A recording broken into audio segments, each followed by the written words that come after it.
I absolutely love the guitar of Billy Gibbons. I think what I love the most is that he finds amazingly simple ways of playing and sounding cool at the same time. Today we'll cover one of the clearest examples of this coming up next.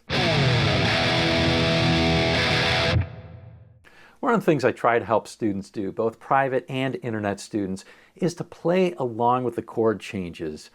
Now, we can get carried away with talking about chord tones and scale positions and all that kind of stuff, but instead, Billy Gibbons to the rescue.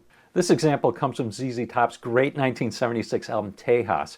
Let's do the example piece by piece, and then at the end, we'll put it all together so you can see how it sounds.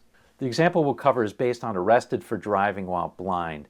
Now, as you can see, it's basically a G blues with a couple of extra chords thrown in there, and we'll ignore those chords for the solo. So basically, we've got a G as the 1 chord, the C as the 4 chord, and D as the 5 chord. Let's cover how Billy handled that first 12-bar solo break. Now, first we've got 4 bars of a G7 chord, and here's the lick.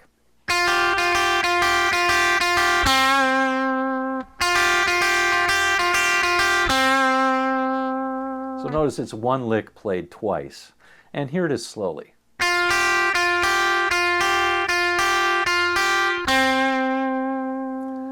Now, we can talk about this as coming out of a G minor pentatonic, but I like to think of this as coming right out of a G7 chord. Right, these 2 notes, but with a dissonant ending because it ends on this really cool note. C. Now, notice that it's a 2-bar lick. That's incredibly common, even typical, and it's why it's so important to study 2-bar phrasing. Anyway, the G is over 4 bars, so we play the lick twice. Now comes 2 bars of C. What do we do now? Now we've got the C chord for 2 bars, so we could think about playing the pentatonic scale here or scale patterns, but I love Billy's solution. He just takes that same lick and moves it up to a C. So here's a G, here's a C right here, and now we'll play the same lick. I love it. We don't have to worry about scales or anything like that. We just take that same pattern, move it up to C, and that's why it's so important to think about these as licks coming out of chords rather than licks that are just out of scales. Now we're back to the G chord for 2 bars. So let's play the lick again. Why not? Here's a lick over a G chord again, 2 bars.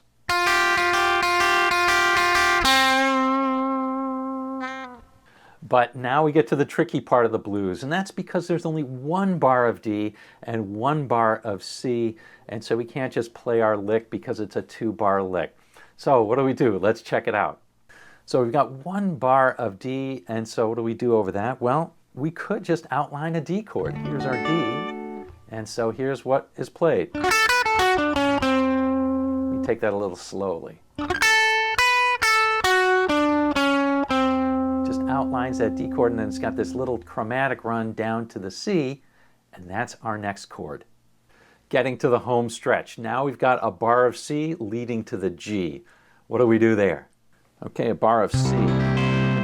Now, we could just play what we played over the D and then move it down 2 frets, like this. That would work great, but you'd still have to do something over the G because you're ending on this B flat. So what Billy did was actually really simple. He played a stock blues lick and ends on a G. It's perfect. Slowly.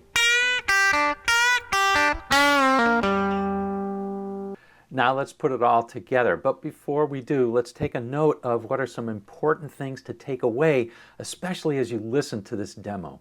The first takeaway is that the chords can define what you do in a solo. You can think of licks as coming out of chords, and then one of the easiest things to do is just repeat what you did for 1 chord over a new chord in a new position. The second thing is this notion of 2-bar phrasing, incredibly important. And perhaps most important of all is the third takeaway.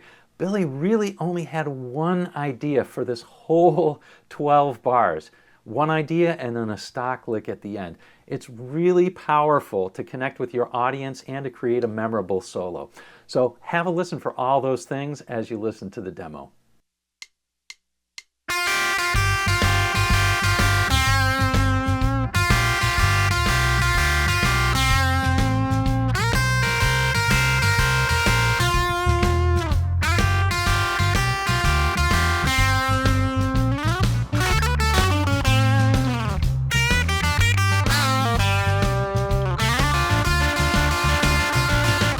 If you want to know more about that two-bar phrasing I was talking about, click here. If you're an intermediate player, it can make a huge difference in your play almost instantly. And in that video, I show you how to connect licks and scales to it so you can apply it right away. So click here. I'll see you in the next video, and I'll see you on down the road.